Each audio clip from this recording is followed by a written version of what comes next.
Welcome to new blog Bharati চ্যানেলে সবাইকে সুস্বাগতম জানিয়ে শুরু করুন মুই আজকের ব্লগ। তো সকাল সকাল উঠিয়ে আমি কটা মাছ ছিল মুই ওদিকে মাছ ভাজলো। বন্ধুগুলো তোমরা সবাই কেমন আছেন? আশা করুন ভালো আছেন। তো মুইও কিন্তু অনেক অনেক ভালো আছেন। তো দেখির পাওয়া যাচ্ছেন মুই রেডি টেডি হয়ে ওদের কোষ্টা ধোয়া যাওয়া দিচ্ছেন। তো তাড়াতাড়ি কোষ্টা ধোয়া লাগবে। আমার গ্রামত কিন্তু এইটাই সবসময় বাসের দিন আসলে আমরা কোষ্টা টোষ্টা ধুই। মোর কাকি শ্বশুরি কিন্তু এই যে কিন্তু মোর কাকি শ্বশুরি আর মোর কাকি শ্বশুরি আসছে। তো দেখো আমি আস্তে আস্তে জলে নামলাম আর জল কিন্তু এইটুকুই, বেশি জল নাই। আর এইটুকু না সবাই সবাই এই পুরো টাড়িগেরি এইটুকু না কোষ্টা ধোয়। আর আমরা এটুকুনাই বেশি কোষ্টা ধুই। তো কোষ্টা টোষ্টা ধুয়ে আমার তাড়াতাড়ি বাড়ি যাওয়ার লাগবে। তো তোমরা জানেনই যে একটা মানুষের অনেক চাপ হয়, বাড়ি দেখবার করে এসির লাগে আরও কি ডাবরি দেখবার করে এসির লাগে।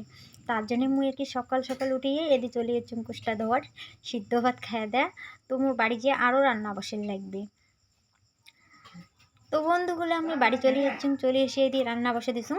তো ভাত আর ডিমে আলু সিদ্ধ বসে দিয়ে দিছুম, ডিম দিয়ে রান্না করি। তো মানা আরবারও আমার বেশি খাই নাই। তো এইবার প্রথম মুই মানা ডান্ডি কাটি নিয়ে আসলাম।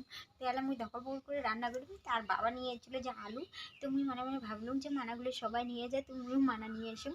তো মানাগুলো আমার পাশলেতে আর কি খুব খুব গড় করে হয়েছিল। তো তার জন্য আমি মানা নিয়ে আসলাম। আর ওদিকগুলো কিন্তু মুই রান্না বসেছিলাম। তোমরা জানেরই যে একটা মানুষের আর কি কত কষ্ট হয়, বাইরে একবার করে এসে লাগে আর বাড়িতে একবার করে এসে লাগে, প্রচুর চাপ হয়।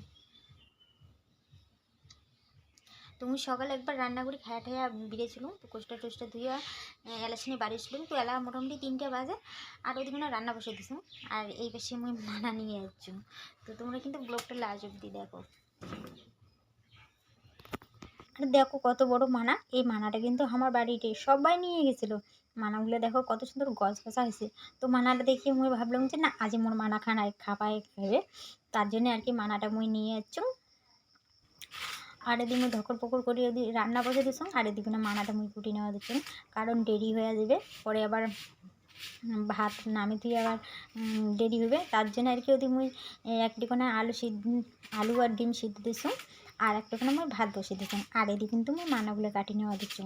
তো মানাগুলো কাটি নিয়ে ভালো করে চিপি নেওয়া লাগবে, কারণ মানাটা যদি চিপ না আনাম তাহলে ভাজা করার সময় আর কি অসুবিধা হবে। তার জন্য মুই কিন্তু মানা ভাজা করলে কিছু কিছু করে মানাগুলো কাটি না, তারপরে এখানে লবণ দিয়ে চিপি নাও, তারপরে মুই মানাটা আর কি ধুয়ে দিয়ে তারপরে ভাজা করো।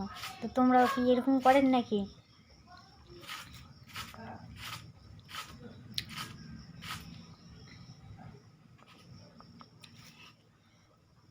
তো মানাগুলো পুরো হয়নি কিন্তু এলাং গছগছায় আছে মানাগুলো।